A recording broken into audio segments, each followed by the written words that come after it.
gasto militar que tiene pensado hacer, teniendo en cuenta los datos, ¿no?, de enorme exclusión social que hay en este país. Y luego usted tiene la oportunidad de replicar a la respuesta que le dé la ministra, entiendo, ¿no? Sí, creo que tenemos un par de minutos, quizá un Ujú. poco más, y sí, ella responde y yo luego replico. Sí, sí. Bueno, pues que le vaya bien en su estreno, Bueno, hombre, en la sesión de control. muchas gracias. Es poco tiempo, ¿eh? En poco tiempo tienes pocas posibilidades de equivocarte, dijéramos, ¿eh? O sea que Bueno, a usted algunos le reprochan que habla muy despacio, o sea que igual ya, imagínate, sí, sí, tengo a los asesores diciéndome, continuamente, habla más rápido, pero es que me cuesta, lo sí, sí, siento sí, mucho. sí, sí. Bueno, usted que estuvo anoche en el pleno el pleno en el que se aprobó el suplicatorio del señor Oms fue a puerta cerrada y Sí. sin cámaras y sin señal institucional, porque así está contemplado en el reglamento correspondiente. O sea que esto. Pero usted que estuvo allí dentro, cuénteme cómo discurrió ese pleno, quiénes intervinieron, quiénes tomaron la palabra, en qué sentido, cómo fue.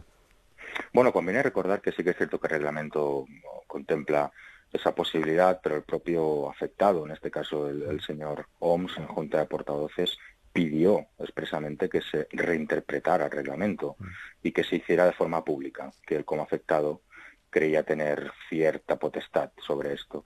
Y la respuesta de la mesa fue que no. Entonces, bueno, yo creo que la imagen, independientemente de si estás de acuerdo o no, la imagen de las cámaras girándose hacia el techo, hombre, yo creo que es bastante negativa. Dicho esto, pues intervinieron todos los grupos, tanto los del sí como los del no. Una intervención bastante técnica y sobria por parte de PP y de PSOE, y luego un Ciudadanos que, bueno, parecía que disfrutaba con lo que estaba pasando. Nosotros los conocemos perfectamente, no nos extrañó, pero sí que es cierto que hubo muchos diputados que les extrañó el tono tan agresivo de la intervención de Ciudadanos. Y a favor de no conceder el suplicatorio, ¿quién intervino? Bueno, es público, pues el resto de grupos prácticamente, aparte de nosotros, pues Podemos, PNV, parte del grupo mixto, la gran mayoría de la oposición me refiero, el resto pues era del sí. Bueno, entonces, usted, diputado del Congreso, ¿está a favor del aforamiento de los diputados o solo de este aforamiento? Yo creo que es un debate interesante y en muchos casos no estoy de acuerdo, más que nada porque, y es una palabra que durante un tiempo estuvo muy de moda, al final pareciera que somos una especie de casta, ¿no?, que está sobre el bien y el mal. Sí que es cierto que el inicio, ¿no?, del aforamiento tenía una razón de ser, era de sentido común casi, pero yo creo que a estas alturas debería al menos revisarse en parte. Esa es nuestra opinión. Y de todas formas creo que es un debate independiente a lo que pasó ayer. El señor Oms me recuerda que se le persigue por poner urnas y no tiene nada que ver, como se comentó, con un caso de corrupción o con un caso de otro tipo, como puede ser el caso que se está investigando en otras cámaras, y en este caso no tiene absolutamente nada que ver. O sea, aforamiento en unos casos sí, en otros casos no, dependiendo No, de la yo creo que opinión que tenga cada uno de cuál es el origen del procedimiento judicial. sí, por ejemplo, o al menos llegar a un acuerdo, alcanzar un acuerdo. Nosotros, yo creo que simplemente hay que ir a las sesiones para ver que casi todos los grupos se han manifestado en ese sentido, incluso el Partido Popular, ¿no?, de revisar esa condición. Sería un debate interesante que nosotros estamos dispuestos a contemplar. Pero usted en este caso me ha dicho que el señor Ons está siendo perseguido por haber puesto urnas. Bueno, en realidad está siendo investigado judicialmente por haber desatendido una resolución del Tribunal Constitucional. Sí, lo que ocurre es que al final entiendo que puede gustar poco, puede gustar mucho. Yo creo que esto trasciende cualquier ideología.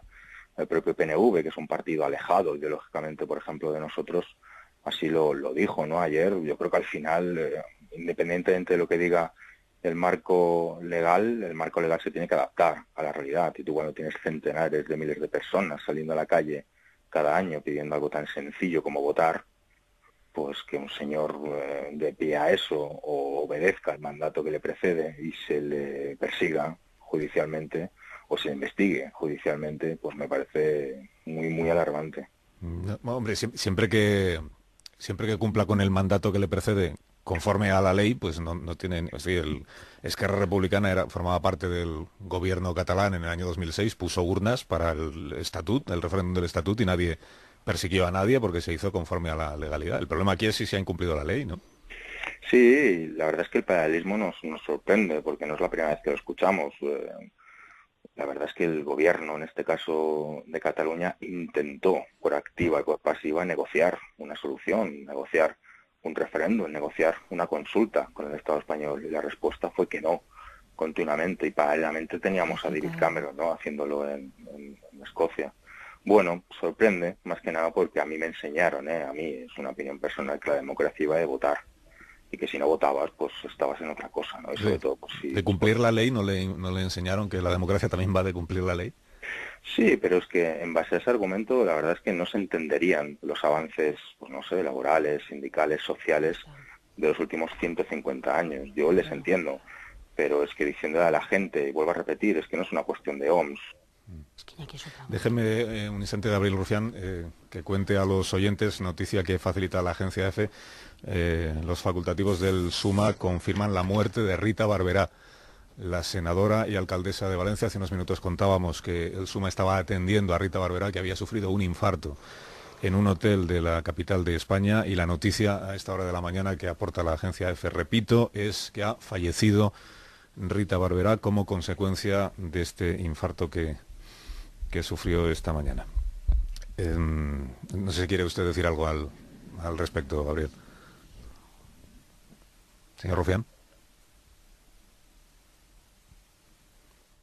Pues me temo que he perdido la comunicación telefónica con el diputado de Esquerra Republicana, que intentaremos retomar de inmediato. 8 minutos para que sean las 9 de la mañana, las 8 menos 8 minutos en las Islas Canarias. A partir de ese momento, pues ya os imagináis que el panorama informativo y también el ambiente en el Congreso de los Diputados y en el Senado y en el Partido Popular, al que ha pertenecido hasta hace 4 días la señora Barberá, pues cambia abruptamente y muy lamentablemente por esta lamentable noticia que tengo que facilitar, que es el fallecimiento de Rita Barberá. Creo que he recuperado la comunicación con Gabriel Rufián, que nos escuchaba desde el Congreso de los Diputados. ¿Sigue usted ahí, Gabriel? Sí, disculpen, Sí. Se ha cortado. Sí, no le hemos dado la noticia del fallecimiento de Rita Barberá. Sí, me acaban. Este infarto, y le decía si tenía usted interés en decir alguna cosa al respecto.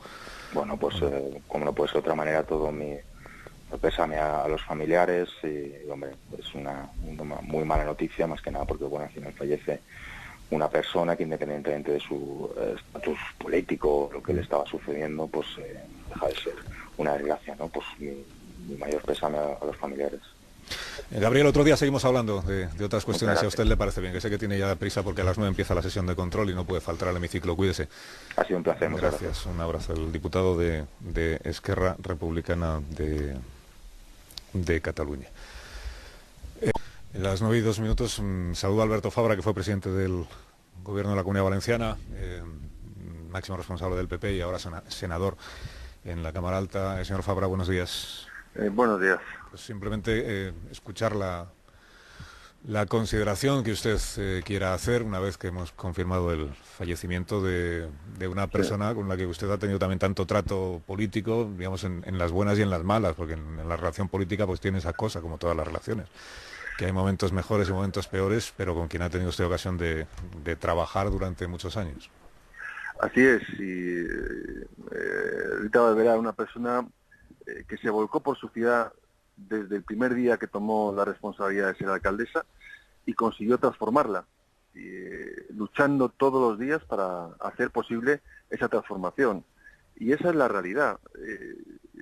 El recuerdo de ella tiene que ser el de una persona entregada a su municipio y a sus vecinos.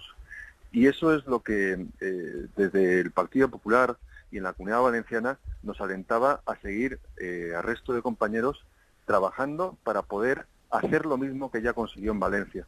Creo que hoy es un día muy triste para todos los valencianos, para todos los españoles, porque al final una persona que se dedicó al municipalismo y a hacer posible que sus vecinos vivieran mucho mejor después de haber estado al frente del ayuntamiento durante 24 años.